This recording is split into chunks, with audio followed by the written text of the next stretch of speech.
رئيس الوزراء حكومة كوميلغاركا Soomaaliya Cabdiweli Maxamed Cali Gaas kormeerkani uu ku tagay suuqa weyn ee Bakaaraha ayaa waxa uu ku booqday qaybaha ugu muhiimsan suuqa oo uu horeyn booqday shirkadaha waaweyn ee ku yaala suuqa weyn ee Bakaaraha isagoona sidoo kale socdaal ku soo maray goobaha carwooyinka iyo qaybta badarka oo uu la sheekaystay qaar ka mid ah ganacsatada suuqaasi ra'iisul wasaaraha ayaa waxa uu ugu horeyn warbixino ku aadan ammaanka suuqa weyn ee Bakaaraha ka dhageystay saraakiisha booliska ee gacanta ku haya ammaanka suuqa weyn ee Bakaaraha ra'iisul wasaare Cabdiweli Maxamed Cali oo saxaafadda kula hadlay gudaha suuqa weyn ee Bakaaraha ayaa waxa uu ugu baaqay ganacsatada suuqaasi inay bixiyaan canshuurta si uu isku kaabo dhaqaalaha dawladda isla markaana loo baahan yahay inay iskaashi yeeshaan ganacsatada iyo dawladda ku meel gaarka Soomaaliya hadda kaliya dakhliga dawladda soo gala saad socotaan waxa weeye xoolaha ka soo gala dekada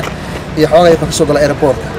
intaasna dawladda lagu maamuli karo wadan lagu dhisi karo amni lagu sugi karo service-ka loo baahnaa nabadgelyada cadaaladda waxbarashada caafimaadka lagu sugi karo si hadda marka isku filaansho aan u gaarno waxa loo baahan yahay ka faa'iideysan occasion-kan in ganacsatada runtii ay dawladda taageeraan in canshuurihii bariga dib loo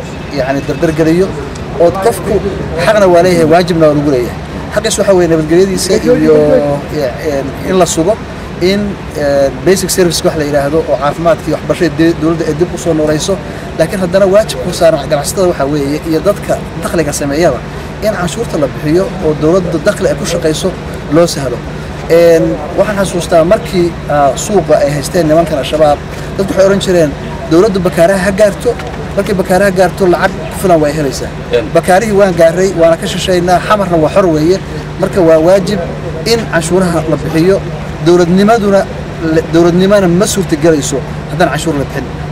mar ra'iisul wasaaraha wax laga weydiiyay hubka sharci darrada ah ee lagu waxyeeleynayo shacabka Soomaaliyeed ayaa waxa uu ka dhawaajiyay inay hub ururin sameyn doonaan